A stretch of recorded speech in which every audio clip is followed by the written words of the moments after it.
Assalamualaikum warahmatullahi wabarakatuh. Saya Muhammad Faiz Fatul Hakim dengan NIM 250201021096 mata kuliah Hukum Bisnis akan mempresentasikan sebuah makalah yang berjudul Strategi Hukum dan Kebijakan untuk Meningkatkan Daya Saing UMKM dengan fokus penelitian, perlindungan hukum dan kebijakan untuk memperkuat UMKM menghadapi pasar global.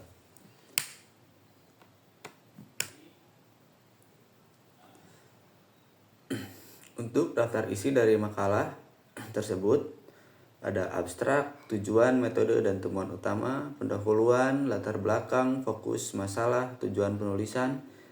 Yang ketiga ada kajian khusus, dinamika UMKM, studi batik arum, data empiris, dan yang terakhir pembahasan dan rekomendasi. Dampak global, teori ekonomi kerakyatan, saran dan kebijakan. Yang pertama ada abstrak atau intisari. UMKM adalah tulang punggung ekonomi Indonesia. Namun menghadapi persaingan global, studi ini menganalisis strategi hukum dan kebijakan untuk memperkuat daya saing UMKM melalui regulasi, pendampingan kontrak, dan akses permodalan. Rekomendasi, literasi hukum, penyederhanaan, regulasi, serta pendampingan digital. Selanjutnya ada pendahuluan atau latar belakang. UMKM menyumbang lebih dari 60% PDB dan menyerap 97% tenaga kerja. Namun, globalisasi dan produk impor murah menekan daya saing. Minimnya pemahaman hukum bisnis, merek hak cipta, kontrak memperlemah posisi UMKM tersebut dalam persaingan global. Fokus permasalahannya yaitu regulasi untuk daya saing. Bagaimana regulasi saat ini bisa dimanfaatkan oleh UMKM. Yang kedua ada kendala implementasi, apa hambatan di tingkat nasional dan daerah terhadap UMKM. Yang ketiga ada perlindungan dari persaingan tidak sehat. Strategi hukum apa yang efektif melawan praktik predatory. Selanjutnya ada kajian dinamika dan studi kasus.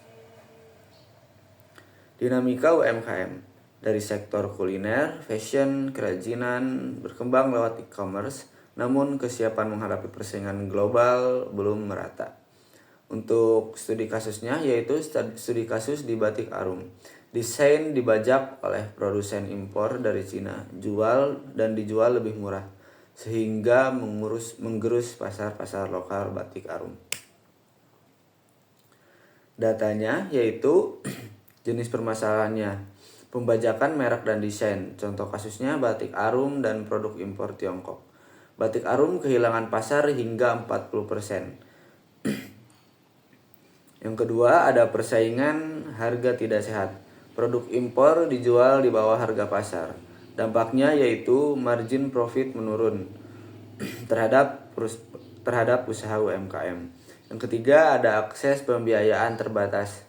Contoh kasusnya sulit dapat pinjaman dari bank. Dampaknya modal terbatas untuk ekspansi lebih jauh. Yang keempat, jenis permasalahannya literasi hukum rendah. Contoh kasusnya tidak ada kontrak tertulis dan dampaknya resiko kerugian sengketa. Untuk pendekatannya, perlunya perlindungan hukum praktis, akses modal, dan peningkatan literasi hukum untuk mengurangi dampak tersebut. Pembahasan dampak dan analisis teori. Dampak globalisasi.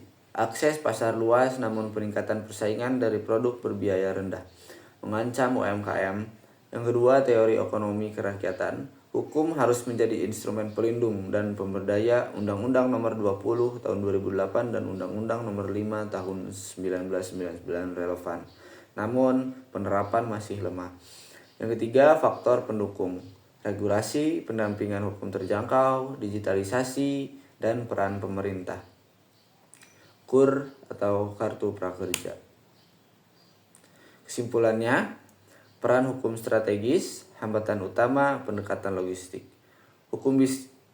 Dalam peran hukum strategis, hukum bisnis penting untuk melindungi dan memberdayakan UMKM. Namun implementasi masih belum optimal. Yang kedua ada hambatannya, rendahnya literasi hukum, akses modal terbatas, dan tekanan persaingan global. Untuk pendekatan holistiknya, diperlukan sinergi pemerintah, swasta, dan akademisi untuk ekosistem yang berdaya saing. Untuk saran dan rekomendasinya, saran untuk pemerintah yaitu memperkuat sosialisasi regulasi digital, layanan konsultasi hukum gratis, dan permudah akses pembiayaan dengan jaminan negara. Untuk pelaku UMKM, tingkatkan pendaftaran merek atau hak cipta dan bangun jejaring melalui asosiasi atau koperasi. Dan untuk akademisi dan LSM, adanya pelatihan hukum bisnis, bantu penyusunan proposal hukum, serta pendampingan akses permodalan berbasis digital. Implementasi rekomendasi ini diharapkan meningkatkan ketahanan dan daya saing UMKM di pasar global. Mungkin cukup sekian presentasi dari saya. Kurang lebihnya mohon maaf. Wassalamualaikum warahmatullahi wabarakatuh.